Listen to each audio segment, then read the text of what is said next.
Bienvenidos a 360 grados, una visión global de la noticia, un espacio para debatir sobre todo lo que sucede en Colombia y en el mundo.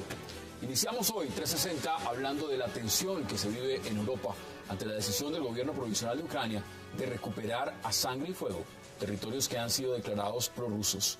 Kiev recupera posiciones y Putin advierte que Ucrania está al borde de la guerra civil.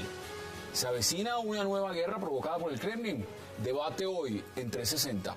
Y también, en su segundo bloque, hablaremos de las recientes declaraciones del máximo jefe del Ejército de Liberación Nacional, el ELN, Nicolás Bautista alias Gavino, que insiste en que está dispuesto a los diálogos de paz en cualquier momento. Sin embargo, alias Gavino, en su entrevista al diario Vanguardia Liberal, afirma que el gobierno Santos no quiere la paz. ¿A qué está jugando el ELN? Lo debatiremos hoy en 360. Y al cierre, debatiremos también sobre una red social que se ha convertido en un campo de batalla y de amenazas. Hablamos del Twitter. Una joven holandesa de 14 años amenazó vía Twitter a American Airlines de colocar bombas en sus aviones y de inmediato fue capturada. Ahora el debate es qué tan real son estas amenazas en Twitter, una red social que además en Colombia es un campo de enfrentamientos de alto calibre. Lo debatiremos en 360 y no se muevan, que ya en segundo le damos la bienvenida a nuestros invitados.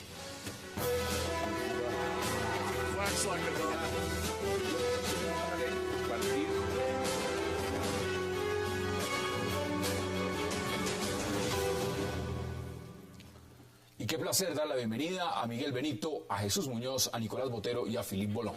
Caballeros, qué gusto tenerlos próximos a Semana Santa, ya en Semana Santa, aquí sentados en este set. Con pasión. Con pasión, con mucha pasión. Y sobre todo para hablar de Ucrania. La semana de pasión también. Esto va a ser una semana de pasiones. Miguel, bienvenido. Muchas gracias, Hassan. ¿Cómo hay que tomar lo que está pasando en Ucrania? Hemos visto lo que significa o significó Crimea, la advertencia de Putin diciendo, mire, están al borde de una guerra civil. ¿Qué está pasando en Ucrania y por qué es importante eso? ¿Qué está pasando en Ucrania? No está pasando nada nuevo, nada inesperado, nada extraño si uno mira lo que son las tendencias de la política exterior, sobre todo rusa en esa zona. Eso es lo que ha hecho siempre, extenderse sobre sus países más cercanos. Y esos países más cercanos que intentan que no se les extienda Rusia encima. Y es incómodo, parece ser que es algo incómodo. ¿Y frenarlo va a ser una cuestión de tiempo o va a ser muy difícil? No, va a ser muy difícil. Va a ser muy difícil. La situación, los recursos que tiene el gobierno de Ucrania son muy limitados y el apoyo que puede esperar de la comunidad internacional es mucho más limitado. Jesús, que Kiev en este momento esté diciendo, mandamos al ejército a recuperar bastiones, ciudades que se están empezando a declarar prorrusas, ¿qué significa? Bueno, yo creo que es la antesala en efecto de lo que Putin ya ha dicho y ha anunciado, es una guerra civil. O sea, sí, es guerra civil. Ya empezó la guerra civil. Desde el momento que ya Ucrania decide, ya no hay diálogos, ya están rotas todas las posibilidades. Es más, hoy en la prensa europea había una nota muy interesante, muy importante, para mí muy preocupante, que es el llamado que hace Putin a Angela Merkel, en que le dice, haga el favor, no se mete en los asuntos, y Ucrania más o menos le decir, y no se meta donde no la llama, porque eso ya está en la guerra civil. Y además incluso acusándola y acusando a la OTAN, acusando tal, que ellos han hecho parte de todo ese proceso y... O sea, yo creo que la situación está realmente al rojo. Al rojo. ¿Sí es guerra civil o no, Nicolás? ¿O estamos a puertas de ese escenario? Pues yo creo que estamos inmersos en una discusión muy cercana a una guerra civil. La incursión de grupos paramilitares y de autodefensa y soldados sin insignia, queriendo retomar esas posiciones que, como decía Miguel hace un momento, no son nuevas, va a ser a sangre y fuego. Philippe, si uno ve la coyuntura, eso es un ajedrez, es como un ajedrez. Putin ha dicho que él iba a apoyar todos los prorrusos en Ucrania y que eso significaba en las ciudades donde se están declarando prorrusos que los iba a apoyar. ¿Le va a tocar quedarse quieto ahí frente a lo que representa para la Unión Europea Obama y los demás? Él no puede aceptar que justamente Ucrania entre en la Comunidad Europea. Él quiere extender la Gran Rusia y lo que está haciendo. En este momento lo que veo A muy corto plazo es una separación de las dos Ucranias. La Ucrania del este, la más rica en minas, en industrias y también en agricultura, que es más prorrusa, se va a quedar del lado ruso. Y del otro lado, la guerra civil se va a terminar con una separación entre las dos Ucranias. Es lo que quiere Putin en este momento. Él no quiere que justamente Ucrania entre en la Comunidad Europea. ¿Eso qué significa? ¿Eso significa dividir el territorio? Por instante está dividiendo ciudad por ciudad, entonces impidiendo que realmente se logre justamente una unión entre Ucrania. Pero creo que a término se va a mostrar de buena gente diciendo dividimos de un lado del río Dnieper y del otro lado, y esto se queda pro-europea si quieren, pero no hay ningún recurso ni nada. ¿Ustedes creen que eso sea viable? Además es una región en crisis, porque en los años 30 hubo 6 millones de muertos por hambruna y casi estamos en el mismo momento hoy en día, entonces no es una región que se puede recuperar. Para Europa va a ser un peso tener esta región. Son grupos paramilitares, es decir, que Rusia no está entrando, supuestamente. No está entrando. Entonces, no se ve como Rusia. Sí, pero todo el mundo sabe, es decir, que es un juego de dupe. Porque, como decías, Le Monde, otros periódicos hace una semana diciendo que Crimea no es Ucrania, que la situación va a ser diferente. Crimea ya es rusa. Pero pero que la situación no se va a extender y se está extendiendo y va a continuar a extenderse. Hay que ir un poquito atrás, no mucho atrás en el tiempo, para continuar entendiendo lo que está pasando ahora y qué está pasando, sobre todo cómo está pensando el Kremlin, ¿no? Que eso siempre es complejo de interpretar, como incluso en la época soviética, y el actual sigue siendo complejo analizarlo, ¿no? Pero bueno, pierden todo el terreno de acero. Toda esa influencia que tenían en Checoslovaquia, Hungría, Bulgaria, todo eso lo perdieron. Ya ahí no tienen una gran influencia, una excesiva influencia. Lo perdió y dejó perderlo. Sí, lo dejó suelto mientras que mientras reafirma la federación, mientras etcétera. Pero hay otro tema que es importante, o sea, Crimea, o sea, por encima de todo, la flota del Mar Negro rusa está ahí. Una de las flotas marítimas más poderosas del mundo está ahí. O sea, eso no se lo va a tomar Ucrania. Pero la comunidad europea y la comunidad internacional pensaba que solamente querían tomarse esta región, pero estoy de acuerdo con Miguel, es que quieren extenderse. Porque en ese sentido... hay que remontarse, como dice Jesús, a ese momento en que el telón de acero cae, la Federación Rusa se repliega, pero lo hace con un acuerdo con Estados Unidos. Un acuerdo con Estados Unidos que es que la OTAN no va a llegar a sus puertas. Pero es que llegó. Claro, es el error que comete Clinton y que hace que Rusia pase de aliado constante y fijo en cualquier foro internacional a intentar una nueva política de reafirmación prorrusa, y entonces es cuando ¿Qué ha sido más difícil para Putin y para el Kremlin? Aceptar, digamos, que la OTAN ponga escudo antimisiles en República Checa, en Polonia o en Turquía, que esté amenazando tan en el borde. ¿Eso realmente es lo que está generando esa tensión tan fuerte? Eso es uno de los motivos, porque esa siempre para Rusia, la Unión Soviética, la Rusia zarista, el miedo siempre ha sido que desde países como Turquía o sobre todo desde Polonia, Centro Europa invada Rusia. Bueno, ¿qué intenta Rusia siempre? Crear un espacio de frontera ampliada donde nadie le pueda atacar. Ahora imagínense anexar Ucrania al bloque europeo. Y si me permites otra cosa, Crimea flota por un lado, y el otro escenario donde Rusia se ha mostrado muy activa, Siria, donde la otra flota rusa tiene espacio, por lo tanto está defendiendo sus intereses, sus puertos. Pero ahora, y en un escenario eminentemente de poder, ¿no? ¿Quién tiene el poder en esa región? ¿Cómo lo va a detentar? ¿Y por qué quiere extenderse desde el punto de vista estratégico? Hoy, antes de llamar a Angela Merkel, hizo ensayos de misiles balísticos. Entonces está ensayando sus misiles, mostrando aquí estamos por partes. Mostrando que este juego en este momento, y veámoslo como por piezas, ¿qué es este juego para Putin, Jesús? ¿Qué es este juego para Putin? Putin está echándole un pulso ahora mismo a Europa, pero un pulso muy fuerte. ¿Se lo ha echado Obama? ¿Se lo está echando? No, se está echando a Europa. Europa está diciendo que Europa está caída, está económicamente destrozada, políticamente está hecho un desastre. O sea, estas próximas elecciones europeas posiblemente sean la con mayor abstención de toda la historia de la Unión Europea. Es una auténtica hecatombe Europa. Sí. Y ahora mismo quien está diciendo el rey de Europa soy yo, lo está diciendo es Putin. Y ese asentamiento, ese gran poder que tuvo, sobre todo en la época soviética, frente a Europa, ¿no? Y la influencia política frente a Europa que tuvo, o sea, yo creo que de alguna forma la va a empezar a recoger a Angela Merkel, al señor Hollande, lo que está diciendo muy bien, Filipe. Yo le he dicho muy bien, le estás pegando el tirón de orejas y además tirándole misiles al otro lado, ¿no? No, y Francia hoy día respondió, no sé si han visto la respuesta de Francia, ahora ya aceptan mujeres en los submarinos. Bueno, entonces es la reforma militar de Francia. ¿Qué es en juego para Putin? Porque vamos a verlo por partes. No, Putin sigue en su programa de afirmación interna con ese breve periodo de Medvedev por allí pasando. Pero internamente en Rusia él está consolidado, es decir, hay una rotación de poder. Paso de primer ministro, vuelvo a presidente, paso a primer ministro, el poder lo tiene consolidado. Y mira que eso me suena a algún otro sitio. Bueno, no sé, es similar. América Latina tiene muchas similitudes, pero me refiero, esto en un juego de poder es una rivalidad, como dice Jesús directamente, es con el bloque europeo, con el bloque ¿o tiene que ver con Obama y también? con Alemania, que ha sido el rival tradicional de Rusia para expandirse en todo lo que era Europa del Este, y por ejemplo los Balcanes fueron eso. Los Balcanes fue como Alemania reconoce las independencias de Yugoslavia y Rusia se niega a ello, y ese respaldo internacional que dan los dos acaba acelerando el conflicto ya abierto en la antigua Yugoslavia. Ahora, ¿qué significa esto? Porque no solamente es la Unión Europea, no solamente es Putin, aquí el señor Obama está hablando mucho del tema. Pero hablando. Bueno, pero hablando. Tiene un montón de problemas. Puede hacer mucho más. No le pidan tampoco al señor que se vaya a cruzar la frontera. A sacar la posibilidad de A ver. Me calienta Afganistán y me calienta Irak. Mejor calladito.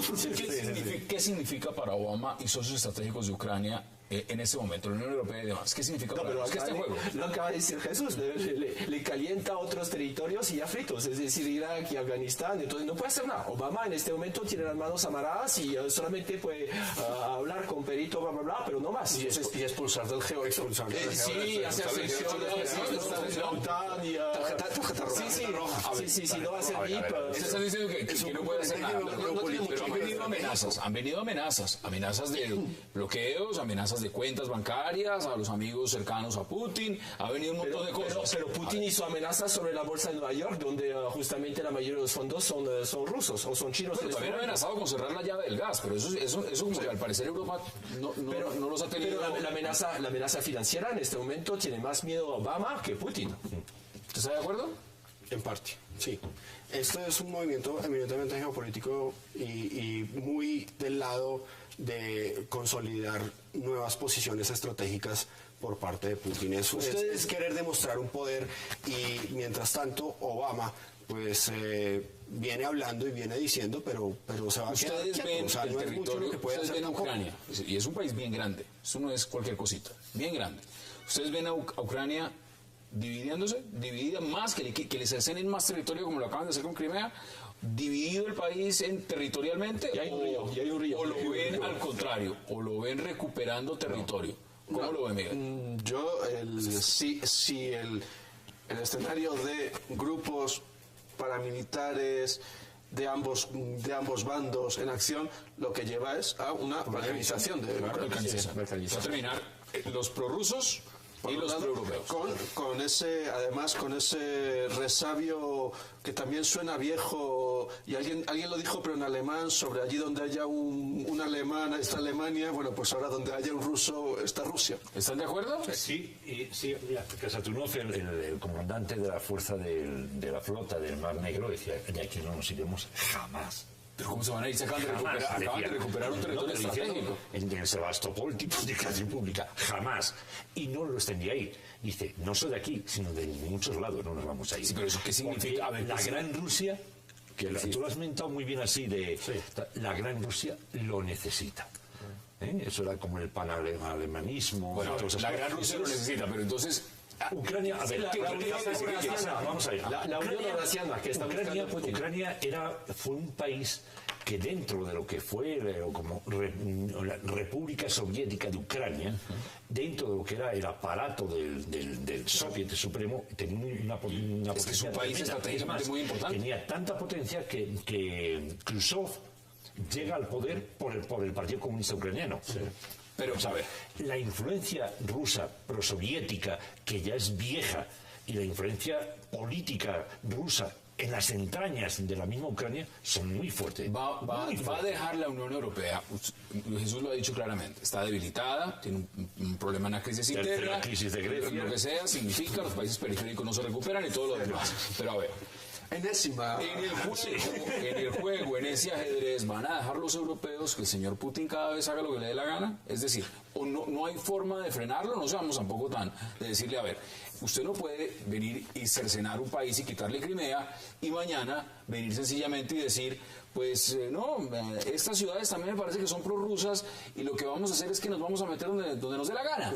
Eso realmente la comunidad internacional se va a quedar y se va a sentar y lo va a dejar pasar. La Unión Europea, como unión, el único paso que tiene ahora mismo no lo tiene disponible, precisamente por su crisis, y sería la ampliación al este.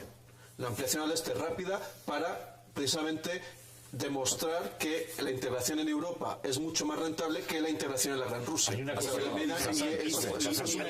y la Unión Europea sí estaría dispuesta a permitir ese espacio. Bueno, a ver, sí, tengo que hacer una pausa.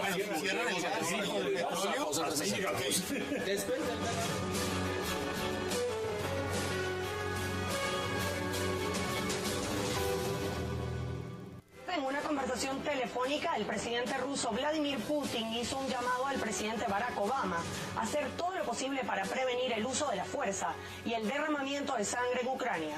Asimismo, el presidente ruso le dijo a su homólogo estadounidense que las declaraciones sobre la intervención de Rusia en los asuntos de Ucrania son una especulación y están basadas en informaciones falsas.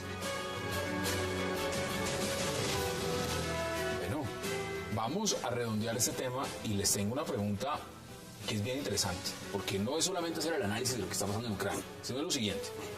¿Por qué en América Latina, a los latinoamericanos o al resto del mundo, le tiene que interesar lo que pasa en Ucrania, Felipe? ¿Por qué? ¿Por qué es importante lo que pasa en Ucrania y no decir, nosotros qué hacemos hablando de Ucrania? Eso es al otro lado del mundo. ¿Por qué es importante lo que pasa en Ucrania? Bueno, en este momento Rusia con China son los países que tienen más recursos que van a estar en América Latina, son clientes potenciales, las inversiones rusas en varios países. Si se cae Europa, puede ser justamente una caída por dominos aquí. Entonces, estamos viviendo un mundo global. Entonces, todo lo que está pasando en cualquier país puede afectar justamente la economía de un país como Colombia. ¿Qué dice usted, Jesús? Coincido con lo que dice Felipe. En efecto, yo creo que ahora mismo, de hecho, la bolsa ya ha empezado en Europa a dar los primeros indicadores de una crisis importante. La de Ucrania obviamente está caída, en la de Moscú igual se cayó por un tema de abastecimiento de materias primas y que ahí puede ocurrir una crisis gravísima en Europa y puede arrastrar a muchas economías, incluidas las latinoamericanas. O sea, hay que mirarlo con esa perspectiva. Esa es una. Y otra también es que si volvemos a los antiguos mecanismos, relaciones, juegos de poder, la geopolítica tradicional... Lo que están llamando volver a la Guerra Fría. Volver a la Guerra Fría, los grandes tableros estratégicos... Habría que ver por dónde se queda Latinoamérica. Porque Latinoamérica, en los tableros estratégicos tradicionales, nunca jugaba. Pero miremos que eso es un tema interesante. Por ejemplo, cuando estaba Hugo Chávez vivo en el poder, apoyó el tema de Siria, Bashar al-Assad, y al apoyar a Bashar al-Assad está apoyando a Rusia. ¿Y cómo se jugaría entonces ese escenario hoy en día con lo que está pasando en Ucrania? Es decir, ¿América Latina está apoyando a Putin o está apoyando a la Unión Europea? ¿O a quién le está haciendo fuerza como si fuera un clásico Barcelona? Como si fuera una eso es mañana. Eso es mañana. Del sistema bipolar, como si estuviéramos de nuevo regresando a un sistema bipolar en el sistema internacional, no solo lo que dice Jesús y Philip, Pero él dice bipolar pero el concepto desde la psiquiatría. ¿A América Latina le interesa lo que estamos haciendo en Ucrania? Pues yo creería que le debería interesar. ¿Le debería importar? Le debería importar y mucho. Porque en ese sistema no es solamente las economías que pueda llegar a arrasar en algún momento, teniendo en cuenta que China es el segundo socio comercial o el primer socio comercial de muchas de las economías latinoamericanas. Y que no estamos totalmente globalizados. Ucrania no está en el grupo de Colombia en el Mundial, ¿no?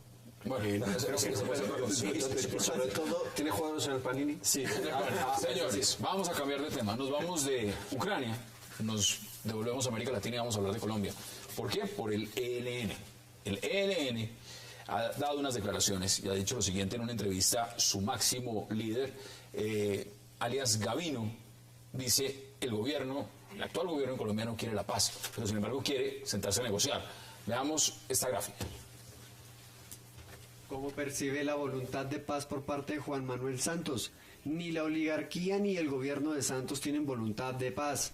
Ellos son mezquinos, prepotentes, guerreristas, desprecian a los humildes y los miran solo como una fuerza de trabajo que los enriquece. Bueno, los describe como lo peor de lo peor, pero quiere sentarse a negociar. ¿Qué hacer con el ELN, Miguel? Pues, en primer lugar, ver si efectivamente quiere negociar. O sea, Está diciendo si no quiere negociar. No, pero una cosa es lo que uno diga y hasta que llega, desde que uno dice algo hasta que llega la van y se sienta en la mesa, hay una serie de pasos intermedios, unas conversaciones exploratorias, etcétera, etcétera, etcétera. Aquí interesante lo que usted dice. Le preguntan en la entrevista, cómo está el diálogo si hay reuniones exploratorias. Dice Gavino, prefiero guardar silencio. ¿Eso qué significa? Que sí.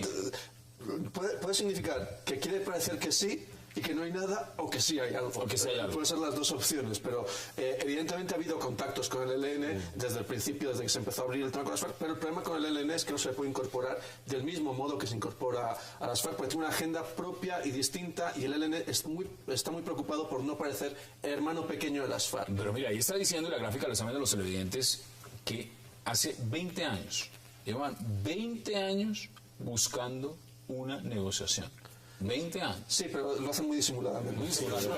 Buscándolo propiamente no. ¿Qué hacer con el ELN? Tlaxcala fue uno de los fracasos quizás más importantes de las negociaciones con el ELN.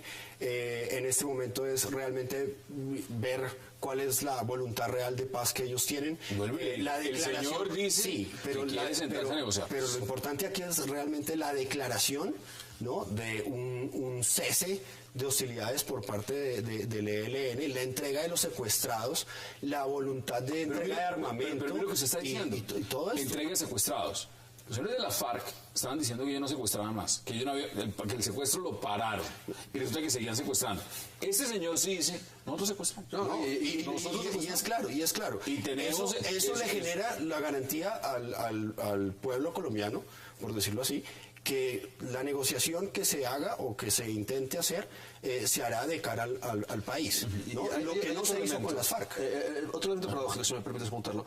Claro, dice, la voluntad de paz del gobierno es muy dudosa, tal. Por eso vamos a aceptar negociar durante el combate. Lo cual quiere decir que ellos también están combatiendo, por lo que se puede discutir que su voluntad de paz es también muy dudosa. No solo está diciendo que secuestran, que combaten, dice algo muy interesante, y veamos la gráfica, sobre el tema del reclutamiento. Esos son los temas más importantes. Hay niños. Según nuestros estatutos y reglamentos, las personas son mayores de edad. Cuando cumplen 16 años, a partir de esa edad, las mujeres y los hombres pueden vincularse a nuestras filas. Quienes se vinculan al ELN son personas que lo hacen de manera voluntaria. Quien se incorpora debe tener claro 4 asuntos de carácter político. ¿Qué es el ELN? ¿Por qué y para qué luchamos? ¿Cómo debemos luchar? Eso de manera voluntaria, Jesús, ¿usted cómo lo ve? Que uno va y dice, buenas, vengo, me presento y quiero servir en sus filas, o allá hay reclutamiento forzoso. El reclutamiento forzoso, eso está registrado no solo tal, sino... No, porque están diciendo que la gente que entra, que entra es porque quiere. Bueno, allá no va ninguno... los Boy Scouts, sí, algo así. No, incluso hay referencias no solo del PNUD, incluso de la propia UNICEF, ¿no? Registros muy importantes. Pero las declaraciones de Gavino las leí con detenimiento y al final me dio la sensación de estar leyendo las declaraciones del padre Gavino. O sea, no me dio la sensación de un comandante. Era una cosa extraordinaria, parecía un hippie armado. Antes, después de ella que no la escribió. Yo me quedé sorprendido. Pues se despide como me quedé sorprendido porque no era ni el Antonio García de la vieja época, ni Francisco Lacarán, ni tal. Y entonces la pregunta que me hacía era, ¿cuánto queda en el ELN actual? ¿Cuánto hay del viejo ELN? En todas sus potencialidades políticas y militares. Yo francamente creo que poquito. Pero a ver, ¿por qué? Sí, pero él está diciendo que ellos no están debilitados. Ellos no están debilitados, lo dice acá en la entrevista. Dice, no estamos debilitados. Por eso es cuando le preguntan que si ya hay contactos y conversaciones, dice, mejor me lo callo, es porque no me está haciendo ni caso. Es decir, no se quiere sentar a hablar con ellos. Ese es el problema con el ELN. ¿Cómo llevarlo a la mesa sin que se sienta segundo plato? O sea, y entonces tiene que trabajar, tiene que lanzar estos mensajes y tiene que intentar colocar en la agenda de negociación algún tema específico. El tema específico del ELN frente a las FARC es el tema agrario, el tema específico del ELN es minero energético, donde choca pero lo ha mucho sido más con desde el su gobierno. fundación, Claro, desde su pero creación. ahora mismo con este gobierno que tiene como una de sus locomotoras el tema extractivo, sí. choca mucho más y es mucho más complicado llevarlo a la mesa. En sus estatutos, dice Gavino, uno es mayor de edad a los 16 años. O sea, a los 16 años usted ya es mayor de edad, según el ELN, y usted inmediatamente puede ser reclutado. Hombre o mujer puede ser reclutado a los 16 años. El problema Eso es según que, los estatutos del el problema ELN. que no acepte un gobierno, ya estoy de acuerdo, aquí no acepta convenios internacionales, no acepta justamente derechos humanos, es decir, que ya desde hace años se ha demostrado que a partir de 18 años un niño, bueno, aunque yo pienso que tendría que ser 21, puede escoger y entrar en este Disney World o en estos grupos armados. Entonces aquí diciendo que sí, que es normal y estatutos, parece multinacional, entonces no parece una cosa Tienen ideológica. tienen estatutos. Sí. Pero y diciendo que de todas maneras además los niños huérfanos pueden entrar, venga hacia mí, entonces parece un cura, sí, venga hacia mí los niños y les voy a evangelizar. Bueno. Entonces eso da asco, totalmente, no hay otra palabra. El punto es, ¿qué se hace entonces? ¿Se negocia? ¿Se sigue en la situación en la Tiene que que estamos? aceptar los convenios internacionales. Si no Se sentaron con la FARC, ¿por qué no se van a sentar con el ELN? La respuesta es que la mayoría de edad en la República de Colombia son los 18 años. Por lo tanto, el ELN está haciendo reclutamiento de niños y niñas Eso está clarísimo. menores de edad. No es- Entonces, ni siquiera es eso, es la, las recreaciones universales. Claro, o sea, pero que es la visión ya de en lugares sentarse, de guerra, de uno puede sentarse. reclutar menores de 18 es la años. visión de sentarse a ver qué es lo que quiere Hoy negociar, ya- cómo lo va a hoy ya negociar, vi Wikipedia. teniendo en cuenta lo que hablaba ahora Hoy Miguel, día que es una de las hablando de del los país, niños soldados, del gobierno. en la parte francesa el primer caso que nombra es Colombia, justamente por culpa de la FARC, grupos de narcotraficantes y el ELN. Entonces es absurdo, es decir, que Sí, pero aquí no lo están negando. A ver, es que cuando No aceptas las uno reglas. escucha, digamos, los audios, las declaraciones de las FARC en Oslo, decían, nosotros no secuestramos. No. No secuestramos. Primero. El reclutamiento tampoco. Entonces, prácticamente negar absolutamente todo, como si fueran unas angelitos de la caridad.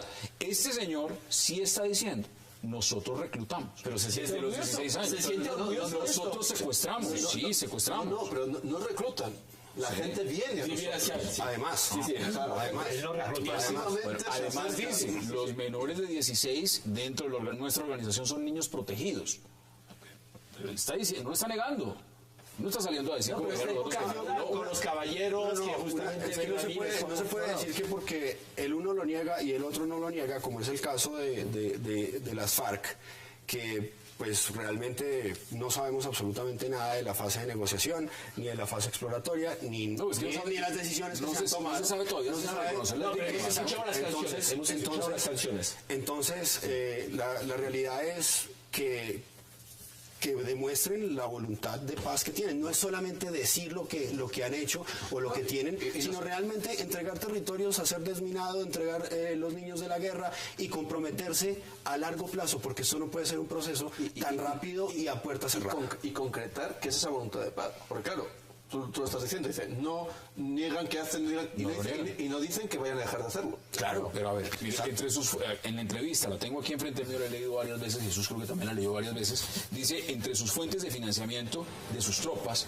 una de ellas es laborar la tierra. Hacen cultivo. Pero es la Edad Media, No, es decir, que estamos regresando a la Edad Media, los niños trabajando, cultivando la tierra. El cultivo de cebollas, zanahorias, de papa, da para armar un ejército de 15.000 hombres. O sea, bueno, no lo sabéis. A ver, Hoy me está hablando ahí de es donde plantaciones esa es la parte hippie coca de Gavino. Está diciendo que producen alimentos. Esa es la parte hippie. Lo que hay aquí, yo creo que, a ver, o sea, lo que va a hacer es una especulación. Breve, Yo creo que es porque tengo una pausa. como un tiro la piedra y al río a ver hasta dónde llegan las ondas y más que nada no es que me siento a negociar. Creo que ellos ahora se tienen que someter exactamente a qué tipo de negociación Quieren hacer ese punto. Vamos a la pausa 360 y ya regresamos para seguir hablando del ELN.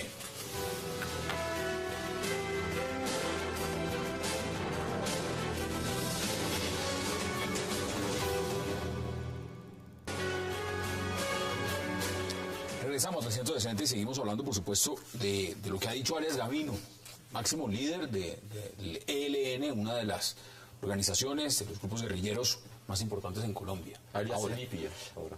Filip, vamos a empezar a redondear. Vuelvo y pregunto, decía Jesús algo interesante, no es la negociación, es qué tipo de negociación. ¿Cómo se debería negociar entonces con el ELN? Con el mismo esquema que se está haciendo con las FARC, es decir, en un país en el exterior, con unos garantes, con una negociación cerrada, hermética, donde todo esté acordado al final, si todo está acordado, y si no, pues nada está acordado. ¿Cómo cree usted que se debería negociar con el ELN? Ahí estoy de acuerdo con lo que dijo Miguel, es decir, que dado que el tema de ellos va a ser el tema minero, el tema de... Entonces, ¿cómo se puede negociar con ellos? Entonces, el gobierno tiene que negociar porque está en proceso de paz, pero ¿cómo eso? No veo cómo se puede hacer.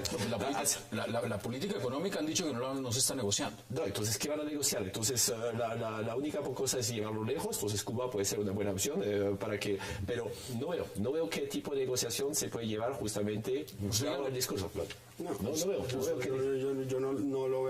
lo veo así. Yo sí digo que la negociación, si se va a hacer negociación, debe ser de puertas abiertas y debe ser distinta a la que se está manejando con totalmente. Con las FARC Es que no es ser guerrerista, es que realmente la sociedad colombiana necesita que le cuenten qué es lo que está pasando en La Habana, ¿no? Y lo que hablábamos un poco ahora fuera de cámaras, si realmente ellos son los que el ELN lleva la parte de la ocupación de los territorios minero-energéticos, y en este momento es una de las banderas, de las locomotoras del gobierno Santos, pues entonces hay que realmente descifrar cómo sentarlos a la mesa, ¿no? Y no utilizarlo en algún momento, o que esto está tirando Gabino al anzuelo a ver qué puede pescar, ¿no? Realmente hay que llegar a acuerdos. Miguel, nos están escribiendo varios televidentes participando de este debate. Nos dicen, Diego Magín nos dice, el diálogo debe ser aquí, público. Pero no se va a dar, porque eso debilitaría el diálogo con las FARC. Es decir, se tiene que estructurar de una manera similar con un esquema parecido, puede ser en un tercer país, con varios países de mediadores, etcétera, etcétera, etcétera, con una agenda parcialmente común, parcialmente distinta. Parcialmente distinta. Ahí es donde pues, el tema minero energético se puede plantear, pero como se plantea con las FARC el tema del narcotráfico, es decir, ahí van a decir los dos. ¿Qué va a decir las multinacionales, por ejemplo, en Colombia, que digan, hombre, es que el gobierno está negociando el tema minero con... Una cosa es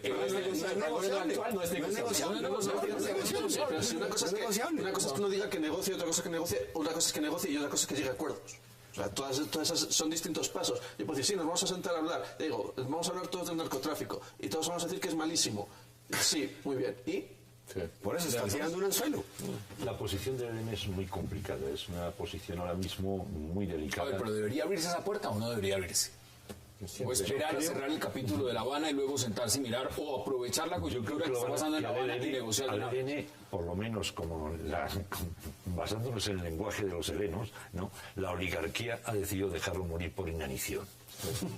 O sea, eso es lo que está pasando. Yo creo que es la táctica que está ocurriendo. O sea, desde el momento que se sentó las FARC, que es digamos entre comillas, no me malinterpreten, el ejército insurgente más fuerte que hay en Colombia es las FARC, ¿no? Y la vocería, incluso una plataforma bolivariana y guerrillera, es las FARC, ¿no? O sea, entonces, ¿qué ocurre? Incluso ellos han tenido enfrentamientos militares muy fuertes con las FARC, y debilitamientos en el Catatumbo y en zonas. Es decir, reciben bala del ejército, reciben bala de Paracos, reciben bala de las FARC.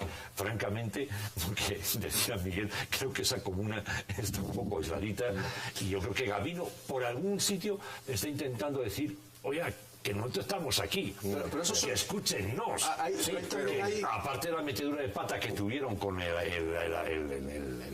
balear a una de las candidatas de la izquierda, de UP, o sea, que fue una metedura de pata asombrosa, ¿no? Para ellos, y yo creo que en ese sentido quedaron todavía más aislados. Miguel, conclusiones. Simplemente hay una cuestión, y es que estamos ante un momento, y es cierto, hay sitios donde los paramilitares o las nuevas BACRIM o las FARC han combatido con el ELN, pero hay otros territorios donde han llegado a acuerdos estratégicos.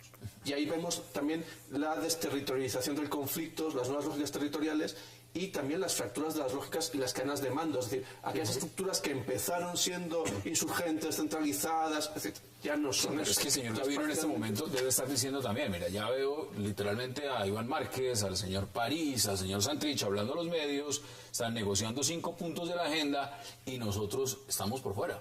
A nosotros en la mesa no nos han abierto campo. Pero y sobre todo se pierde esa visibilidad que ha venido perdiendo el ELN desde hace mucho tiempo frente a las FARC y en ese sentido se queda atrás. Bueno, pues aquí presentarse todavía de uniforme, eso de alguna forma recuperar un cierto espacio simbólico. Que yo creo que uno de los puntos importantes es si realmente Gavino está lanzando este anzuelo y quiere ya lo lanzado varias veces, ¿no? pescar algo, no es el primero que pescar algo real, pues tiene que demostrar en realidad que va a entregar a todos a este gobierno que el tema de La Habana. Y por otro lado, pues realmente ver si el proceso de paz en La Habana va a permitir ahorita en campaña, Nicolás, entregar, ¿no? ¿Qué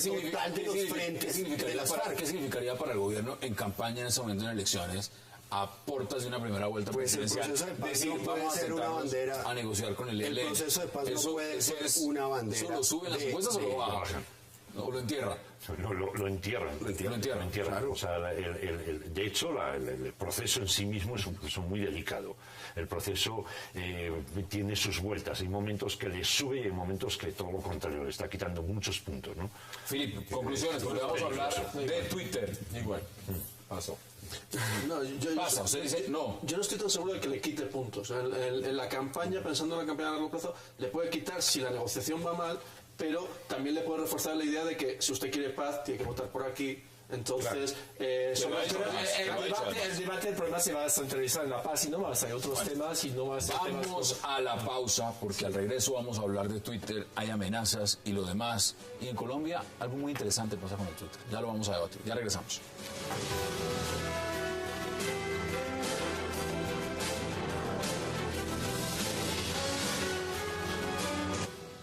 Hola, mi nombre es Ibrahim y soy de Afganistán. Soy parte de Al Qaeda y el 1 de junio voy a hacer algo realmente grande. Adiós.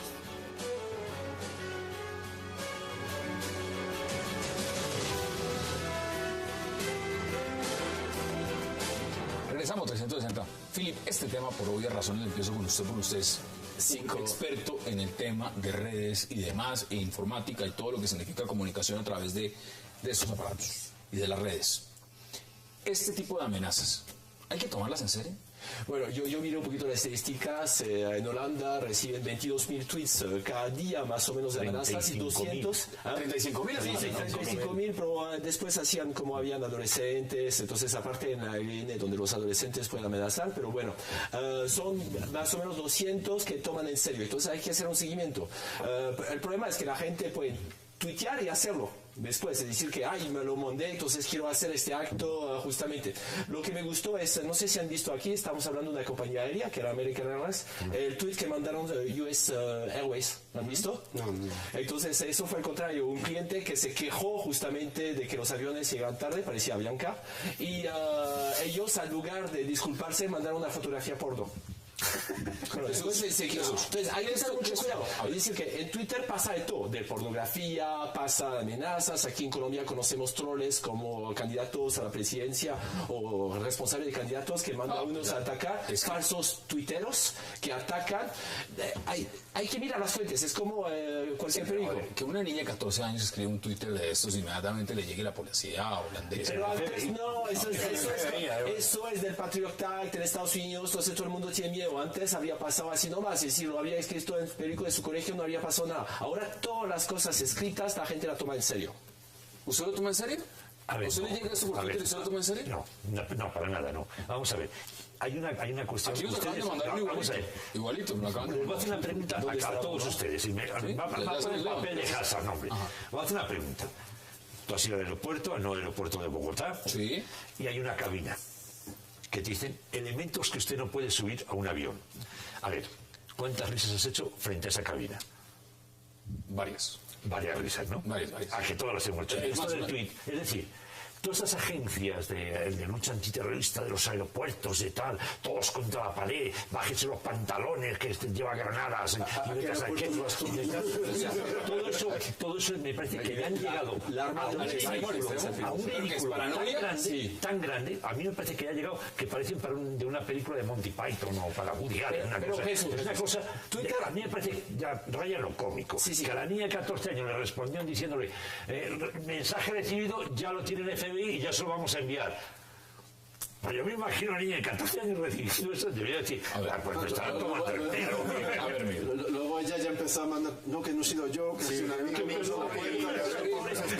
Pero esto, en el fondo, ¿quién le va a enviar directamente a American Airlines un Twitter diciendo yo soy de Al Qaeda y mañana le voy a preguntar? Para empezar, hay una cuestión de sentido común, aunque no todos, algunos de los terroristas que he intentado también hacer alguna cosa no tienen mucho sentido común, con lo cual tampoco es descabellado estas cosas. Pero esto no deja de ser más que la vieja llamada del colegio, que el día del examen uno decía hay una bomba. American contestó, y eso contestó American. Veamos qué le contestó American a esta adolescente.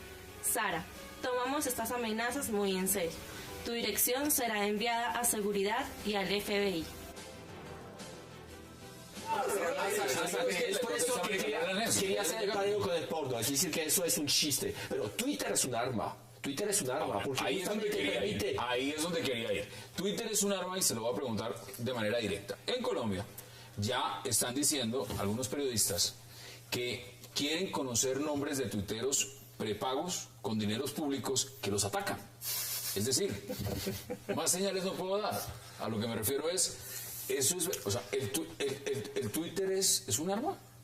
Pues puede utilizarse como un arma.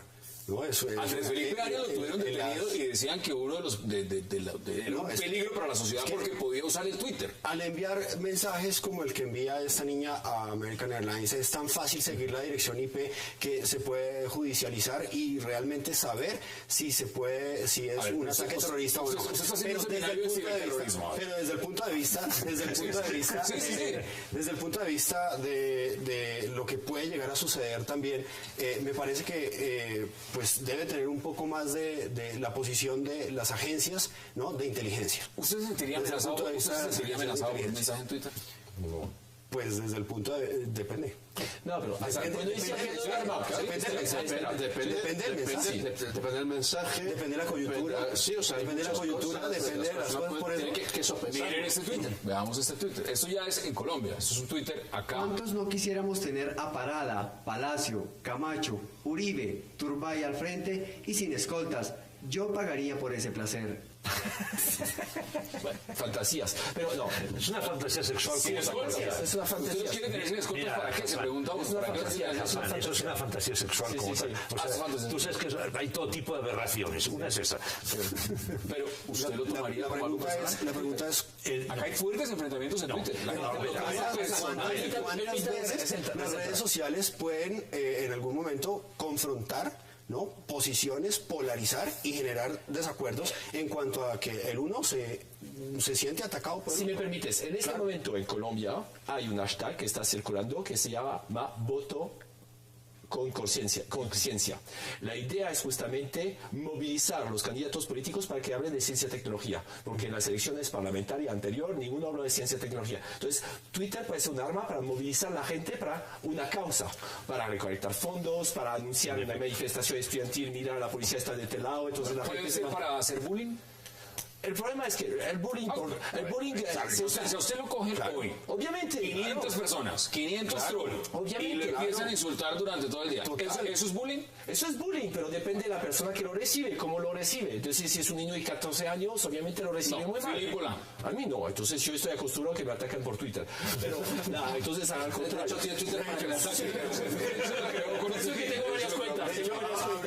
Tengo varias cuentas.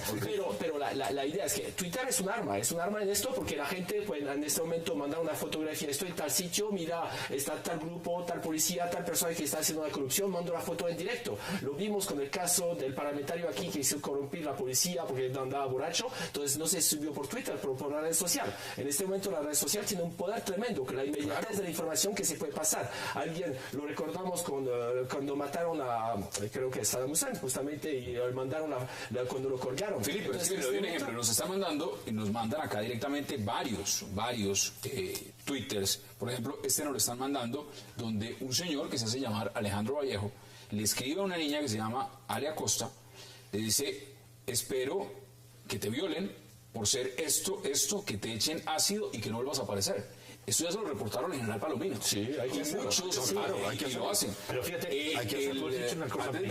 Andrés Villamizar, justamente, que está al frente de esta unidad de protección, recibe diariamente muchos correos, Twitter que le están enviando amenazando personas. Es un muro. Antes la gente lo escribe en el baño, ahora lo escriben públicamente. Eso hay que tomarlo a la ligera, o eso hay que tomarlo con toda la seriedad del caso. Por eso te dije, Hassan, que también es una responsabilidad muy grande y se está haciendo.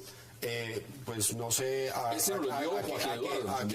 qué nivel, pero de las agencias de inteligencia. Y eso es justamente, hoy en día es muy fácil rastrear una dirección IP, y una de las condiciones de la inteligencia para analizar ese tipo de casos y recolectar ese tipo de información es saber realmente el tipo de amenaza. Usted puede hacer un café y mandarlo desde allá.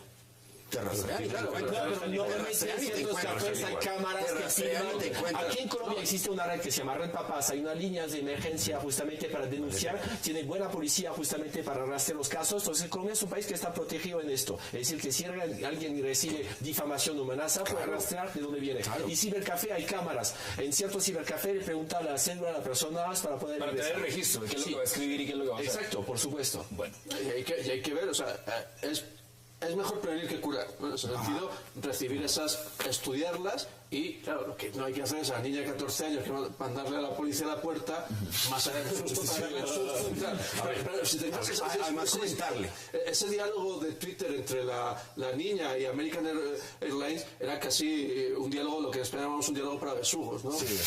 Yo te digo que te voy a poner una bomba, y yo te digo que te voy a detener. A esa niña le llevaron a su casa a interrogarla. A ver, conclusiones, Jesús, porque se nos acabó el tiempo. A mí me recuerda un poco a esa noticia que hubo patética de Afganistán, lo del niño de 3 años que tuvo que ir a declarar al juez por terrorismo y tirar piedras a la policía, ¿no? Eso ha sido una noticia espantosa. Esto de la niña me recuerda algo parecido. Pero es que hay que situar bien las cosas. Una cosa es el tuit del que estamos hablando, de la cotidianidad, de lo que dices tú muy bien, lo que estabas enseñando, y lo que dice Nicolás, que coincido con él, es que se rastrean con una velocidad tremenda.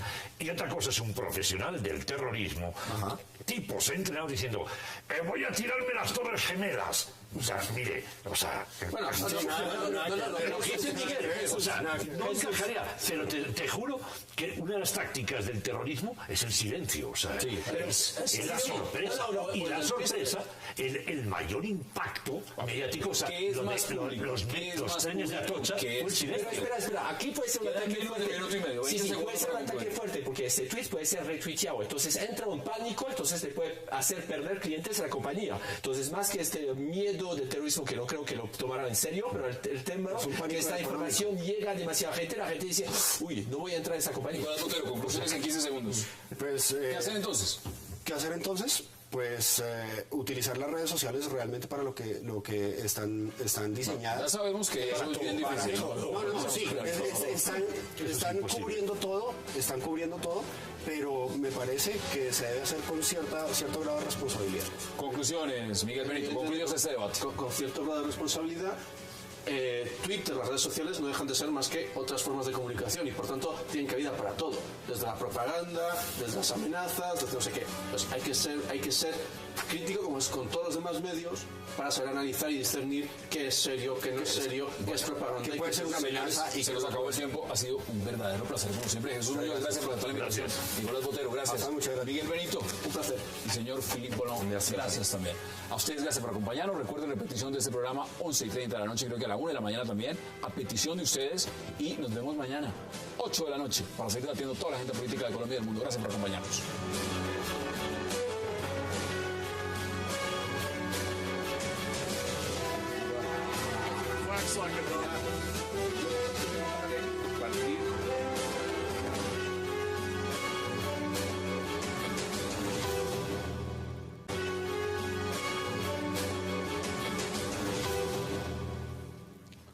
¿Y qué plazo? placer dar la bienvenida a Miguel Benito, a Jesús Muñoz, a Nicolás Botero y a Philippe Bolón. Caballeros, qué gusto tenerlos próximos a Semana Santa, ya en Semana Santa, aquí sentados en este set. Con pasión. Con pasión, con mucha pasión. Y sobre todo para hablar de Ucrania. La semana de pasión. Esto va a ser una semana de pasiones. Miguel, bienvenido. Muchas gracias, Hassan. ¿Cómo hay que tomar lo que está pasando en Ucrania? Hemos visto lo que significa o significó Crimea, la advertencia de Putin diciendo, mire, están al borde de una guerra civil. ¿Qué está pasando en Ucrania y por qué es importante eso? ¿Qué está pasando en Ucrania? No está pasando nada nuevo, nada inesperado, nada extraño si uno mira lo que son las tendencias de la política exterior, sobre todo rusa en esa zona. Eso es lo que ha hecho siempre, extenderse sobre sus países más cercanos. Y esos países más cercanos que intentan que no se les extienda Rusia encima. Y es incómodo, parece ser que es algo incómodo. ¿Y frenarlo va a ser una cuestión de tiempo o va a ser muy difícil? No, va a ser muy difícil. Va a ser muy difícil. La situación, los recursos que tiene el gobierno de Ucrania son muy limitados y el apoyo que puede esperar de la comunidad internacional es mucho más limitado. Jesús, que Kiev en este momento esté diciendo, mandamos al ejército a recuperar bastiones, ciudades que se están empezando a declarar prorrusas, ¿qué significa? Bueno, yo creo que fue antesala en efecto de lo que Putin ya ha dicho y ha anunciado, es una guerra civil. O sea, sí, es guerra civil. Ya empezó la guerra civil. Desde el momento que ya Ucrania decide, ya no hay diálogos, ya están rotas todas las posibilidades. Es más, hoy en la prensa europea había una nota muy interesante, muy importante, para mí muy preocupante, que es el llamado que hace Putin a Angela Merkel, en que le dice, haga el favor, no se mete en los asuntos, y Ucrania más o menos le decir, y no se meta donde no la llama, porque eso ya está en la guerra civil. Y además incluso acusándola y acusando a la OTAN, acusando tal, que ellos han hecho parte de todo ese proceso. Y o sea, yo creo que la situación está realmente al rojo. Al rojo. ¿Sí es guerra civil o no, Nicolás? ¿O estamos a puertas de ese escenario? Pues yo creo que estamos inmersos en una discusión muy cercana a una guerra civil. La incursión de grupos paramilitares y de autodefensa y soldados sin insignia, queriendo retomar esas posiciones que, como decía Miguel hace un momento, no son nuevas, va a ser a sangre y fuego. Philippe, si uno ve la coyuntura, eso es un ajedrez, es como un ajedrez. Putin ha dicho que él iba a apoyar todos los prorrusos en Ucrania y que eso significaba en las ciudades donde se están declarando prorrusos que los iba a apoyar. ¿Le va a tocar quedarse quieto ahí frente a lo que representa para la Unión Europea Obama y los demás? Él no puede aceptar que justamente Ucrania entre en la Comunidad Europea. Él quiere extender la Gran Rusia y lo que está haciendo. En este momento lo que veo a muy corto plazo es una separación de las dos Ucranias. La Ucrania del este, la más rica en minas, en industrias y también en agricultura, que es más prorrusa, se va a quedar del lado del ruso. Y del otro lado, la guerra civil se va a terminar con una separación entre las dos Ucranias. Es lo que quiere Putin en este momento. Él no quiere que justamente Ucrania entre en la Comunidad Europea. ¿Eso qué significa? Entonces, ¿eso significa dividir el territorio? Por instante está dividiendo ciudad por ciudad. Entonces, impidiendo que realmente se logre justamente una unión entre Ucrania. Pero creo que a término se va a mostrar de buena gente diciendo dividimos de un lado del río Dnieper y del otro lado y esto se queda pro-europea si quieren, pero no hay ningún recurso ni nada. ¿Ustedes creen que eso sea viable? Además es una región en crisis porque en los años 30 hubo 6 millones de muertos por hambruna y casi estamos en el mismo momento hoy en día. Entonces no es una región que se puede recuperar. Para Europa va a ser un peso tener esta región. Son grupos paramilitares, es decir que Rusia no está entrando supuestamente no está entrando entonces no se ve como Rusia, sí, pero todo el mundo sabe, es decir que es un juego de dupes porque como decías Le Monde, otros periódicos hace una semana diciendo que Crimea no es Ucrania, que la situación va a ser diferente. Crimea ya es rusa, pero pero que la situación no se va a extender y se está extendiendo y va a continuar a extenderse. Hay que ir un poquito atrás, no mucho atrás en el tiempo, para continuar entendiendo lo que está pasando ahora y qué está pasando, sobre todo cómo está pensando el Kremlin, ¿no? Que eso siempre es complejo de interpretar, como incluso en la época soviética, y el actual sigue siendo complejo analizarlo, ¿no? Pero bueno, pierden todo el terreno de hace ahora. Toda esa influencia que tenían Checoslovaquia, Hungría, Bulgaria, todo eso lo perdieron. Ya ahí no tienen una gran influencia, una excesiva influencia. Lo perdió y dejó perderlo. Sí, lo dejó suelto mientras que mientras reafirma la federación, mientras etcétera, pero hay otro tema que es importante, o sea, Crimea O sea, por encima de todo, la flota del Mar Negro rusa está ahí. Una de las flotas marítimas más poderosas del mundo está ahí. O sea, eso no se lo va a tomar Ucrania. Pero la comunidad europea y la comunidad internacional pensaba que solamente querían tomarse esta región, pero estoy de acuerdo con Miguel, es que quieren extender su porque en ese sentido hay que remontarse, como dice Jesús, a ese momento en que el telón de acero cae, la Federación Rusa se repliega, pero lo hace con un acuerdo con Estados Unidos. Un acuerdo con Estados Unidos que es que la OTAN no va a llegar a sus puertas. Pero es que llegó. Claro, es el error que comete Clinton y que hace que Rusia pase de aliado constante y fijo en cualquier foro internacional a intentar una nueva política de reafirmación prorrusa, y entonces es cuando ¿Qué ha sido más difícil para Putin y para el Kremlin? Aceptar, digamos, que la OTAN ponga escudo antimisiles en República Checa, en Polonia o en Turquía, que esté amenazando tan en el borde.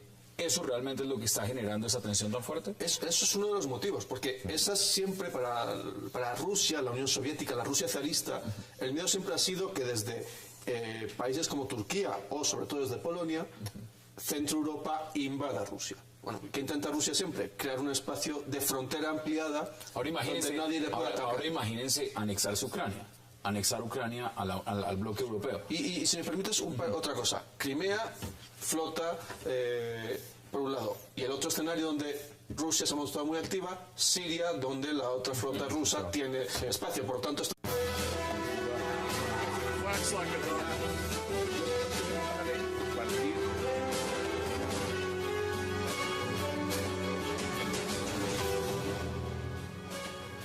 Bienvenidos a 360 grados, una visión global de la noticia, un espacio para debatir sobre todo lo que sucede en Colombia y en el mundo. Iniciamos hoy 360 hablando de la tensión que se vive en Europa ante la decisión del gobierno provisional de Ucrania de recuperar a sangre y fuego territorios que han sido declarados prorrusos. Kiev recupera posiciones y Putin advierte que Ucrania está al borde de la guerra civil. ¿Se avecina una nueva guerra provocada por el Kremlin? Debate hoy en 360. Y también, en su segundo bloque, hablaremos de las recientes declaraciones del máximo jefe del Ejército de Liberación Nacional, el ELN, Nicolás Bautista alias Gavino, que insiste en que está dispuesto a los diálogos de paz en cualquier momento. Sin embargo, alias Gavino, en su entrevista al diario Vanguardia Liberal, afirma que el gobierno Santos no quiere la paz. ¿A qué está jugando el ELN? Lo debatiremos hoy en 360. Y al cierre, debatiremos también sobre una red social que se ha convertido en un campo de batalla y de amenazas. Hablamos del Twitter. Una joven holandesa de 14 años amenazó vía Twitter a American Airlines de colocar bombas en sus aviones y de inmediato fue capturada. Ahora el debate es qué tan real son estas amenazas en Twitter, una red social que además en Colombia es un campo de enfrentamientos de alto calibre.